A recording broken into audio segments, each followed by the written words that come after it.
نحمدہ و نصلی علی رسولہ الکریم اما بعد فاعوذ باللہ من الشیطان الرجیم بسم اللہ الرحمن الرحیم۔ جناب صدر اور صاحب قدر اور میرے ہم مکتب ساتھیوں، السلام علیکم ورحمۃ اللہ وبرکاتہ۔ جناب صدر، آج مجھے جس موضوع پر لب کشائی کرنے کا موقع ملا ہے اس کا عنوان ہے 14 اگست 1947۔ جناب صدر، ماہ اگست شروع ہوتے ہی یوم آزادی مثل شادی منانے کی تیاریاں شروع ہو جاتی ہیں۔ ہر طرف گہما گہمی کا سما ہوتا ہے، جذبہ شوق باہر از بیاں ہوتا ہے، کیونکہ آج کے دن آزاد ہوئے ہم اور دور ہوئے سب غم۔ لہرایا آزاد فضا میں، لہرایا آزاد فضا میں چاند تارے والا پرچم۔ 14 اگست ہماری زندگیوں میں سب سے اہم دن ہے۔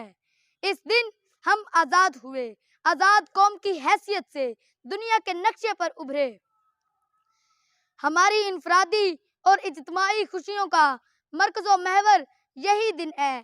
ہمارا وطن عزیز وہ وطن نہیں کہ جو اس میں بسنے والوں کو ان کی وراثت میں ملا ہو، بلکہ پاکستان کی بنیاد متحدہ ہندوستان کے مسلمانوں کی ہڈیاں اینٹوں کی جگہ اور خون پانی کی جگہ استعمال ہوا ہے۔ اتنی گراں قدر تکلیف کا اندازہ وہی لوگ لگا سکتے ہیں، وہی لگا سکتا ہے جس نے تعمیر پاکستان میں اپنا تن من دھن، بیوی بچے اور سب سجن قربان کیے ہوں۔ صاحب صدر، پاکستان یوں ہی نہیں حاصل ہوا، بلکہ اس حصول کے لیے لاکھوں مسلمانوں نے جام شہادت نوش کیا۔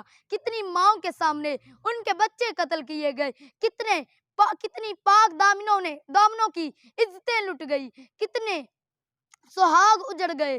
صاحب صدر، 14 اگست وہ عظیم دن ہے جب مملکت خداداد پاکستان معارض وجود میں آیا۔ قائد اعظم کی پرخلوص قیادت میں مسلمانوں کو اپنی منزل ملی اور رمضان المبارک کی 27ویں شب کو یہ نعمت ملی، گویا کہ عظمت ملی، وقار ملا، ملا اور آخر پر پاکستان۔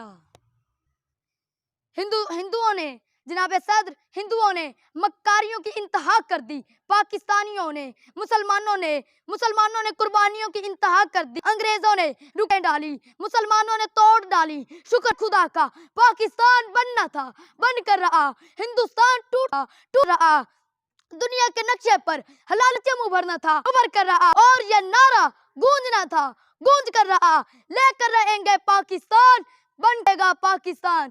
پاکستان کا مطلب کیا؟ لا الہ الا اللہ۔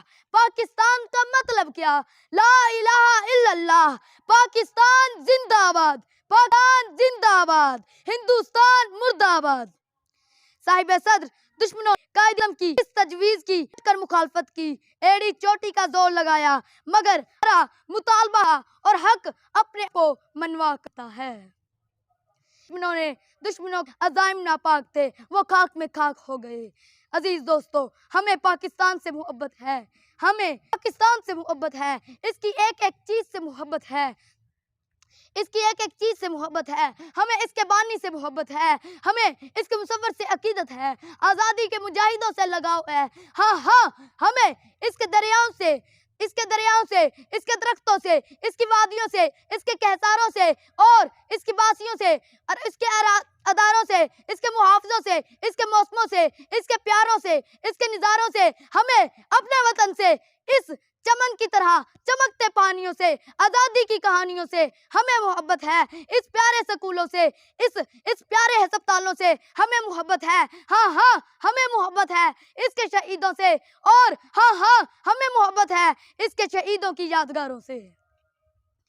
صاحب صدر، میں مانتا ہوں کہ ہماری ترقی، ہماری کامیابی کی سپیڈ ذرا کم ہے، کیونکہ کچھ راستے بھی دشوار ہیں، کچھ اپنوں کے کردار ہیں، مگر میں مایوس نہیں، کیونکہ اللہ تعالیٰ نے قرآن مجید میں مایوسی کو بہت بڑا گناہ قرار دیا ہے۔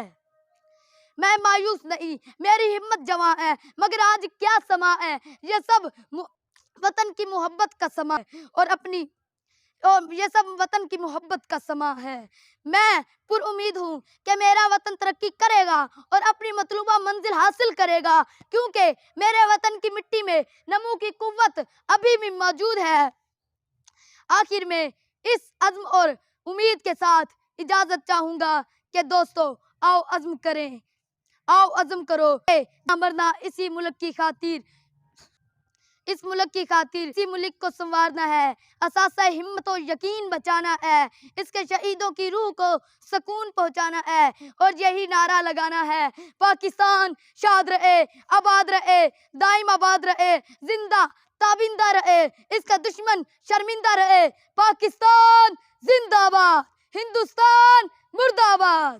والسلام وآخر دعوانا ان الحمدللہ۔